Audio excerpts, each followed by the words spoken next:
Assalamualaikum warahmatullahi wabarakatuh. Salam sejahtera bagi kita semua. Pada kesempatan kali ini saya akan mereview jurnal yang berjudul Data Lisan sebagai Sumber Sejarah yang ditulis oleh Sabar pada tahun 2020. Nah, yang dimana adapun tujuan penelitian yang terdapat dalam jurnal ini adalah untuk mengetahui peran data lisan sebagai sumber sejarah. Kemudian, subjek dari penelitian ini yaitu dalam hal ini pada jurnal ini tidak disebutkan secara rinci mengenai metode penelitian yang digunakan. Namun, dengan melihat data pustaka yang ditulis oleh penulis, maka saya dapat mengatakan bahwa metode yang digunakan dalam jurnal ini yaitu metode studi pustaka. Nah, yang dimana metode studi pustaka ini merupakan metode yang dilakukan dengan mengumpulkan data yang diarahkan kepada perencanaan data dan informasi melalui buku, jurnal, maupun dokumen lainnya. Adapun hasil penelitian dalam jurnal yang berjudul Data Lisan sebagai Sumber Sejarah ini, di dalamnya menyebutkan bahwa sesungguhnya sejarah adalah kejadian atau peristiwa yang benar-benar terjadi pada masa lampau. Nah, yaitu masa lampau umat manusia.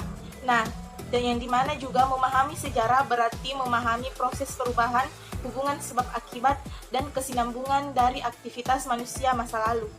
Nah, adapun kelebihan dari penelitian yang terdapat pada jurnal ini yaitu kemampuan penulis dalam menyusun jurnal secara sistematis dan kemampuan penulis dalam mencari sumber referensi baik itu berupa buku maupun jurnal guna menunjang statement penulis yang dituangkan ke dalam jurnal, dan serta jurnal ini telah menggunakan bahasa yang komunikatif, aktual, dan jelas.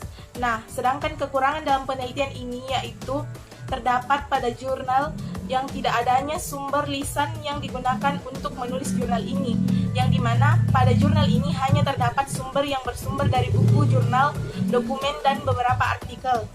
Nah, yang terakhir yaitu kesimpulan yang dapat saya ambil dari mereview jurnal ini yaitu bahwa memahami sejarah berarti memahami proses perubahan, hubungan sebab akibat, dan kesinambungan dari aktivitas manusia masa lalu, terutama melalui dimensi waktu, tempat, serta manusia. Nah, namun masih ada sebagian masyarakat yang masih keliru dalam memahami sejarah, baik masyarakat biasa yang tidak belajar di bangku perguruan tinggi atau mereka yang telah belajar di perguruan tinggi.